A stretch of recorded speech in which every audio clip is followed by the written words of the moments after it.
What's up, SNA Assassinators? This is Super Ninja Austin back here with another video. And this is the AEW Collision Review video on July 13th, 2024. And tonight we're going to be talking about what exactly went down on AEW the Saturday night edition of the Collision show. And it did kind of feel like Ring of Honor, but at the same time, like with an AEW kind of twist in it. Like that, maybe it's because of the number one contenders match, and then the tag team match, and then the opener with Takeshita against Dynamite Kid. What's his name? Tommy Bloomington. But yeah, it still was pretty decently good. Like, it may have not been the greatest episode they ever booked, but at the same time, like, it still was something to be interesting of watching, and we figure out what else is going to be happening on AEW Dynamite. And they've been hyping things up from there, and then also for AEW All In. Too bad they didn't did much for Blood and Guts. But yeah, let's get started with Konosuke Takeshita taking on Dynamite Kid Tommy Bloomington. This is where they got the match started. This match was, I'm not sure if I should give it the, I'll say maybe the fourth place spot. Maybe, yeah, because Roderick Strong and what's his name, Dalton Castle was pretty okay. So yeah, like, I'll give this the fourth place spot, pretty decent. Like, I didn't get the at the post match segment, but it's where we got Konosuke Takeshita to start off with Tommy Bloomington. That's where he got him in a headlock on Takeshita. That's where he got dipped in the right side, then the left. That's where he gets shoulder tackled, though. That's where then we got Konosuke Takeshita then went right on the outside, take a breather. And that's where then we got, what's his name? Tommy Bloomington was like, I'm not going to harm you. Like, and I came into peace and just have a friendly competition like match. That's where then Konosuke Takeshita was like, okay. Okay, like, yeah, like, if you say so. This is where we got Konosuke Takeshita then said, like, but you're gonna regret doing that sort of tackle. This is where then we got Dynamite Kid was like, oh, really? Like, says who? That's where the Alpha says me. That's where he grabbed him, spin him around a bit, put him right in the upper right side, start holding on to him for some reason. That's where we got it was he got him hold on to him for like a good 2 seconds until he got his hands off him. This is where he started taunting the fans, saying like, they don't call me the Alpha for nothing. This is where we got Billington didn't try to go for a headlock once again. This is where we got Takeshita's like not this again. Like, and this time I'm gonna make sure that you don't knock me over. I'm gonna go for a slide duck, which he did. This is where he didn't try him with what's that rope-bounded maneuver, but he did not know which one to choose from. That was a big mistake. It gave him enough time for Tommy Billington to hit a shoulder tackle right onto Konosuke Takeshita. Tommy did go to the top rope. That's where we got I'm trying to go for a missile drop kick, but amazingly, we got what's his name? Konosuke Takeshita moved right out of the way. This is where the Konosuke Takeshita, and here you had it, folks.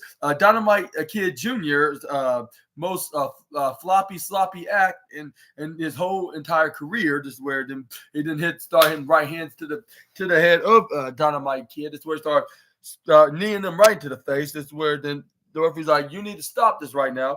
But this is where we got Dynamite Kid Tommy Billington and finally got in control. We got Billington to go right up on the top rope, waiting for Takeshita to get back up. This is where then he tried to go for some kind of a dive. He waited too long for him to get up, because once Takeshita got back up, he quickly storms right into the turnbuckle corner where Dynamite Kid was at. This is where he gets tripped right over. This is where we got Takeshita then grab onto the what's his name? Tommy Billington. This is where he didn't but first he elbow strike him a couple times. This is where he tried to go for like avalanche like suplex maneuver, or was it Hurricane Rana? I think it was a Hurricane Rana. But once he tried to go for the cover, he only got a 2.7 count.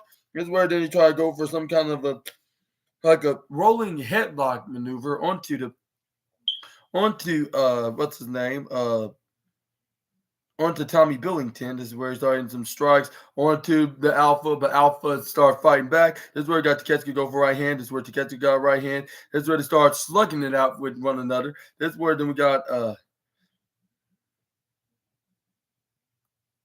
But that's where then Takeshita then hit him with a big boot that sent him right on the outside, and that's where he driven him right into Barry once again. This is where, or not once again, this is where he got his turn of driven him into Barry, like other vice versa, like from what he got from the from Billington. This is where then we got Takeshita then try to go for, I believe, a spear, but this is where this is where we got what's his name, Billington to move out of the way. This is where he hits a dive on him right onto the left side of the ringside area.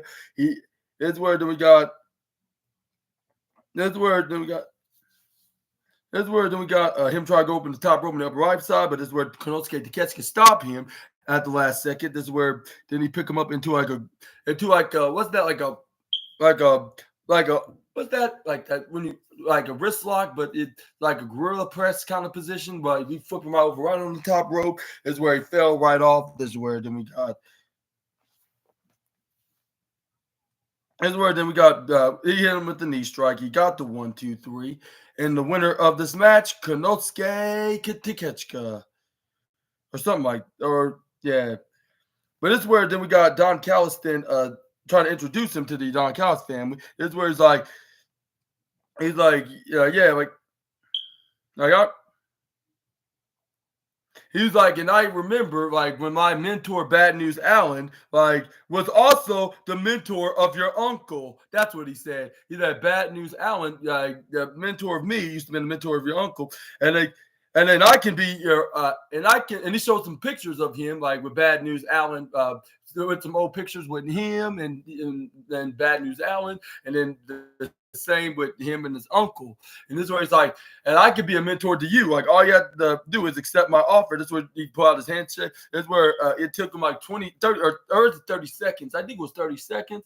That's where Don Cal was like, well, like, are you going to answer that question? Do you accept? And this is where then we got what's his name? Tony Billington said, you can go kiss my ass. And then this is where Don Callis did not like that. He just slapped him across his face. This is where we got Bloomington then try to grab on him and say, what you just did to me? And I was like, if he slapped you in the face, you should have been doing something about this laying fist. Like, I don't think you'll be suspended. It's not like he's the general manager of AEW or even some kind of authority figure. He's just like a manager of his own family of Konosuke Takeshita, Kyle Fletcher, and Powerhouse Hobbs. Like, I understand, like, why didn't you slap him right back? Like, if it was Moxley, he would have knocked him the hell out. But anyway, this is where we got Konosuke Takeshita help out his dad. This is where we got.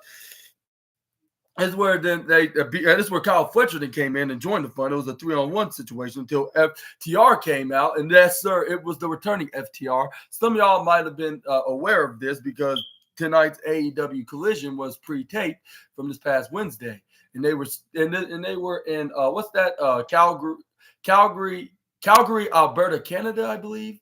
Yeah, that's where they were at. But yeah, and this is where FTR fought off what's their names, the Don Callis family. It looked like this is gonna be the new programming with Kyle Fletcher and Konosuke Takeshita taking on what's his name, Dax Harwood and Cash Wheeler. It's great to see FTR back. And I was doing the dance of joy, of excitement, and I was not expecting this on my bingo card for AEW scheduling. I heard that Dax Harwood was gonna be out indefinitely with an injury, but it seemed like that injury wasn't as major like it's been reported. It was not as majorly bad like it was reported as. Like, and it seemed like that he probably, like, even if he's still somewhat injured, probably fading away, and like it was only just a matter of time when he's fully 100% clear to come back in in-ring competition. And do you think that's very soon, or already is the case? And that's why he got physical on tonight's AEW Collision with his tag team brother, Cash Wheeler, which I think they're going to fight, and then maybe we can see him back in the tag title picture, or even they can even join Team Swerve and Mark Briscoe of the Team AEW. Which was the last time they were in action, because it was against what's their names, the Elite at AEW Double or Nothing. And this is where then we got a recap of who was the winner of the women's Owen Hart Cup tournament, like they did the men's earlier. This is where it was all thanks to Chris Atlander and Stokely Hathaway, sort of, but at the same time, even without their help, like Mariah May still came victorious because Willow Nightingale got overcame that distraction and that assault, and she tried to beat what's her name, Mariah May, but she failed to do so. And she failed to do so. Again, she got hit with the surprise roll up, and and it was very similar like when Bryan Danielson went the roll up. Like even though I'll say even though like it's to keep both wrestlers strong and less weak, but I don't think it would be weak for them to take a pinfall loss of a finishing maneuver. That would be because the move is such an off guard, devastating maneuver. Like I don't think it would hurt anybody's credibility at this point. Like, which I wouldn't mind if they actually put Mariah May hitting her move because, like, Will Nightingale lost matches like with finishing maneuvers. Why don't you go ask who's the current TBS champion is? But anyways, let's get into back onto the review show. Like, let's talk about the Bang Bang Gang, most specifically with Juice Robinson and Austin and Colton Gunn, and then taking on against Michael Allen, Richard Clark, and Sean Moore and London Lightning. They just it didn't took long at all. Like, but to start off with I believe what's his name with Juice Robinson and what's his name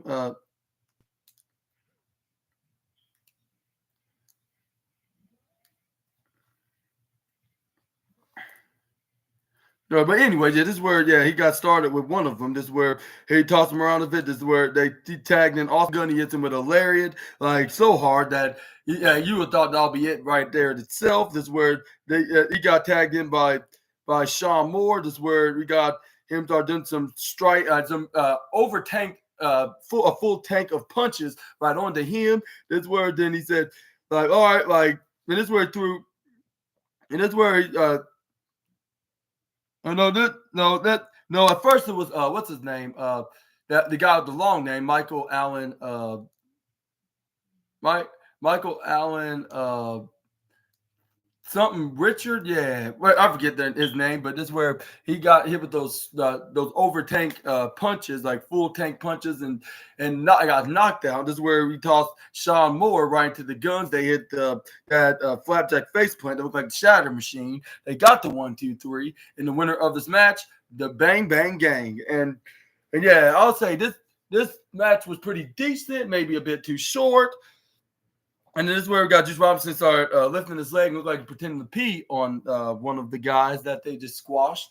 And then this is where they, I believe, got on the microphone next. This is where then this is where we got, I believe, Colton Gunn started saying like, he was like, yeah, that was the good news, but I hate to do this, but there's some bad news I would like to share it with you guys. Like the bad news is like that.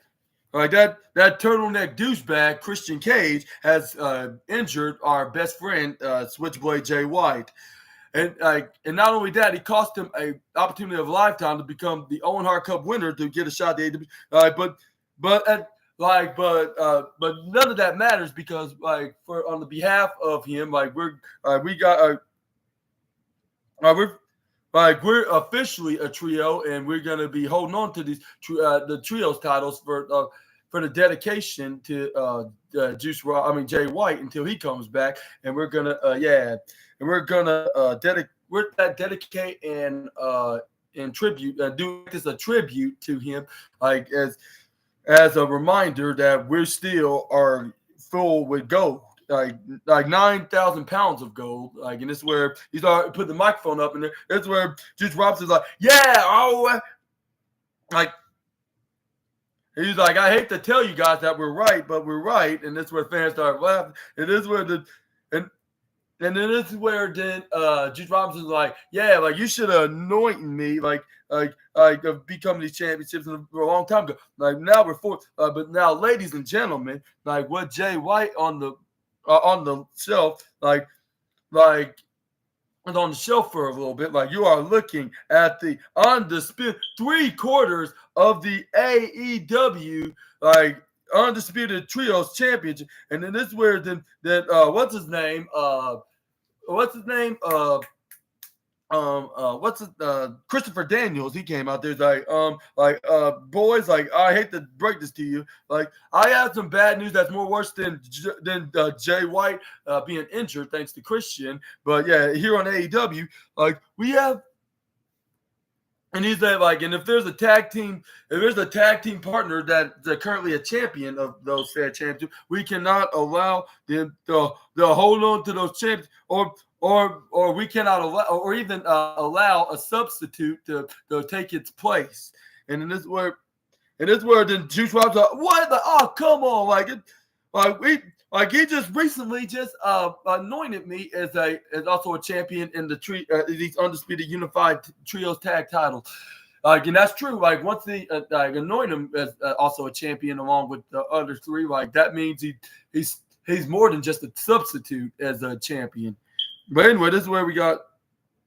That's where then we got Here's where then Christopher Daniels like, I hate to say this, but unfortunately, like I'm stripping you y'all for the unified trios tag title. Fans are like, boo, you cannot do this. Like I thought you were better than the Young Bucks, and now you're acting worse than them. This is where Christian Cage then heard this. He would start doing the dance of joy and Gorilla, and then this is where he start running out there and see.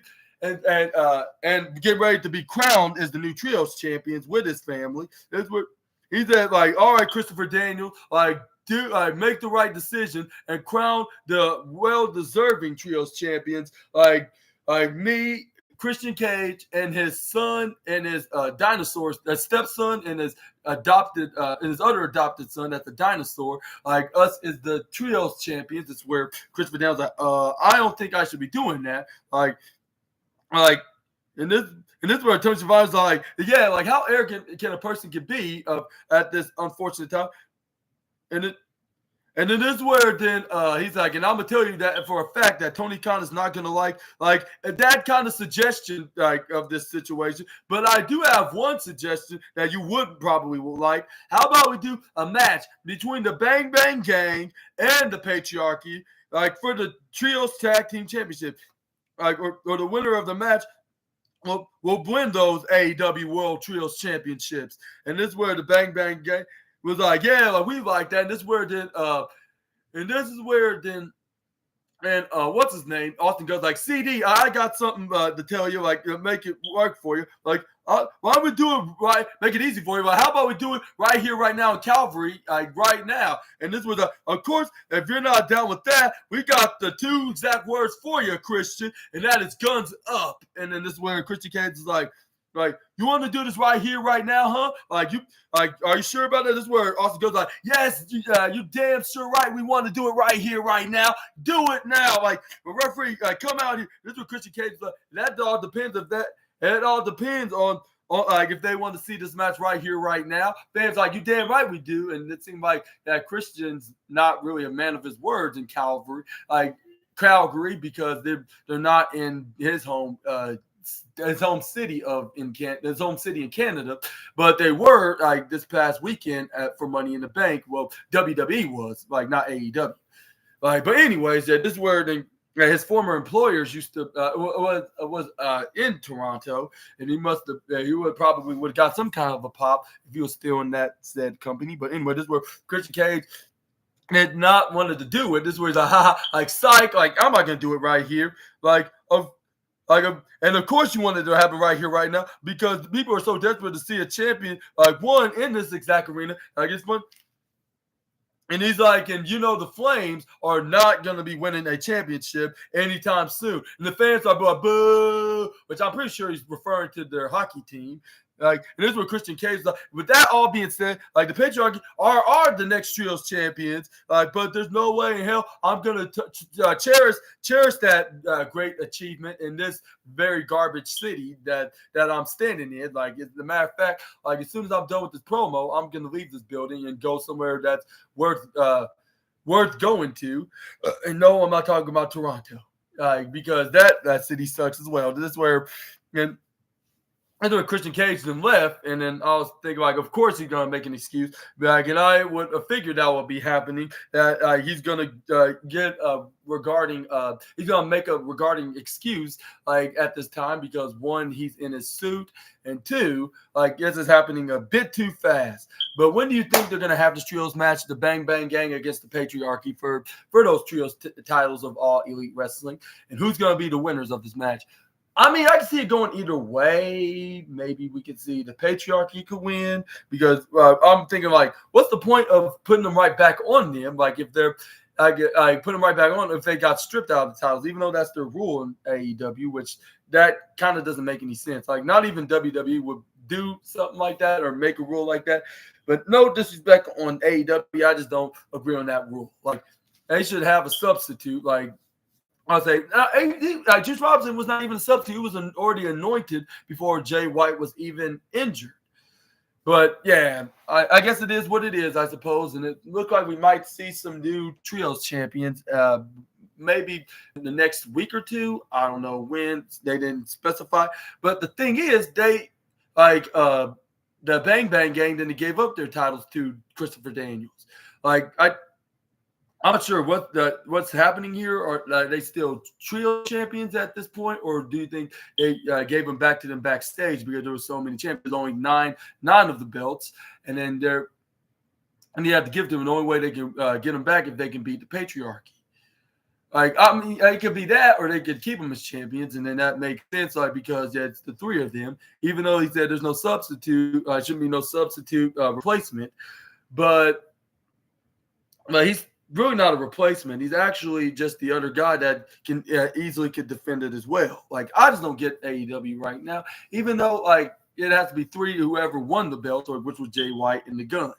But White even admitted, like, if there's any chance that he cannot defend him, he can have his right-hand man, Juice Robinson, could take his place, even though it's kind of like a substitute. But at the same time, it's not really. But let's move on to the next slide. Let's talk about the next match, which I believe was Top Flight of what's his name, Dante and Darius Martin, taking on Shane Taylor Promotions. What's his name, Anthony Ogogo and Lee Moriarty. But yeah, this is where we got a little tribute video to Owen Hart, like with Jeff Jarrett saying, like, yeah, it was an honor to be the special enforcer and the referee on the match with Bryan Danielson and what's his name? And Hangman Adam Page.